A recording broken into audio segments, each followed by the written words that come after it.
सबसे पहले मैं तमाम सहाफ़ी दोस्तों को ऑफिस आने पर खुशामदीद कहता हूँ। 7/2/2025 को हमारे पुलिस स्टेशन साइट कोटरी की हदूद में एक इंतहाई अफसोसनाक वाक़या हुआ, जिसमें एक 14 साल बच्चे के साथ अननेचुरल ऑफेंस हुआ। जैसे ही खबर पुलिस को मिली, मैंने उसी वक्त डीएसपी कोटरी की सरबराही में एक टीम तश्कील दी कि इसको वॉर फुटिंग पे इस केस को सॉल्व करें, आइडेंटिफाई करें कि कौन मुल्ज़मान इसमें इन्वॉल्व हैं और ये वाक़े की क्या हकीकत है। उस सारी चीज़ों को मद्देनज़र रखते हुए डीएसपी साहब ने कार्रवाई की और 2 मुल्ज़मान को जो इसमें इन्वॉल्व थे उनको अरेस्ट कर लिया गया, जिनका नाम एजाज अली बुर्रो और अल्लाह रखो चांडियो है। इन 2 मुल्ज़मान को अरेस्ट कर लिया गया है और तीसरा मुल्ज़िम जो अभी तक अरेस्ट नहीं हुआ, वो मैंने अपने टीम को हिदायत दी है कि उसको जल्द अज जल्द अरेस्ट किया जाए। उसका नाम सालिम जामरी है।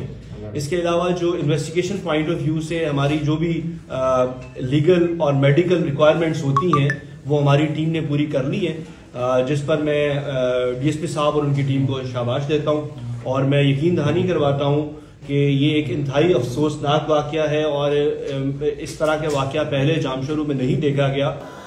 हम इंश्योर करेंगे कि हम बेहतर से बेहतरीन इन्वेस्टिगेशन करें और मुल्ज़मान को मैक्सिमम पनिशमेंट दिलवाएं। Thank you.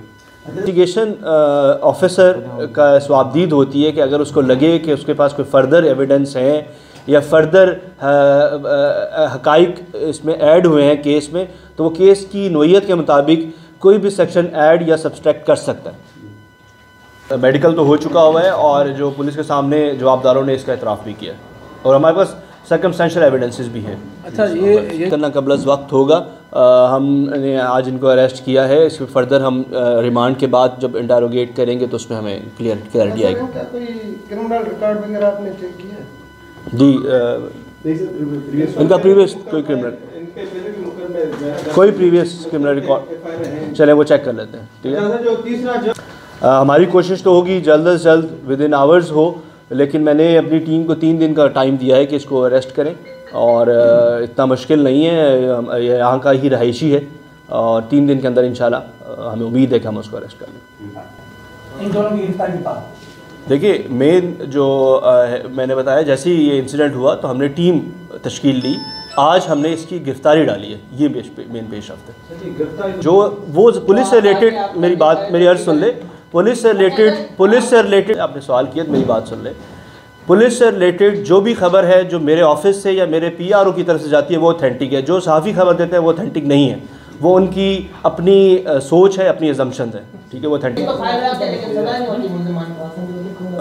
पहली बात तो ये है कि मैंने अपनी प्रेस कॉन्फ्रेंस में ही ये बात कर दी है। इसमें मेडिकल जो एविडेंस होते हैं, टेक्निकल एविडेंस होते हैं, वो बहुत ज़्यादा इंपॉर्टेंस रखते हैं। ठीक है, मैं अपनी टीम को वो उसके बारे में बता चुका हूँ, वो हम इंशाल्लाह कलेक्ट करेंगे और करार वाक़े सज़ा दिलाएंगे। दूसरा ये कि ये कहना बड़ा आसान है कि सज़ाएँ नहीं होती। हमने रिसेंटली बहुत से केसेस में हमने सज़ाएँ दिलवाई हैं। यहाँ पे 2 मेन आइस डीलर जो मेरी ही पिछले 3-4 महीने के अंदर हम पकड़े थे, उनको 9-9 साल की सज़ा और फाइन के अलावा है। ये सिर्फ 2 केसेस बता रहा हूँ, उसमें आप सबको पता होगा करण कमांडो और उसका भाई जो आइस डीलर थे, मेन आइस डीलर से सज़ा हुई है, रोशन अंसारी। और उसके अलावा बहुत से और केसेस हैं जिसमें हमने सज़ा दिलवाई है और पिछले साल की निस्बत इस साल 14% ज़्यादा कन्विक्शन हुई है। 2 फैक्टर्स हैं इसमें। आप आईओ अगर केस अच्छा बनाता है और उसको अच्छी तरह से प्लीड करता है ट्रायल कोर्ट में तो सज़ा वाकई ही होती है। ठीक है, थैंक यू। ये कब हुआ ये वाकया?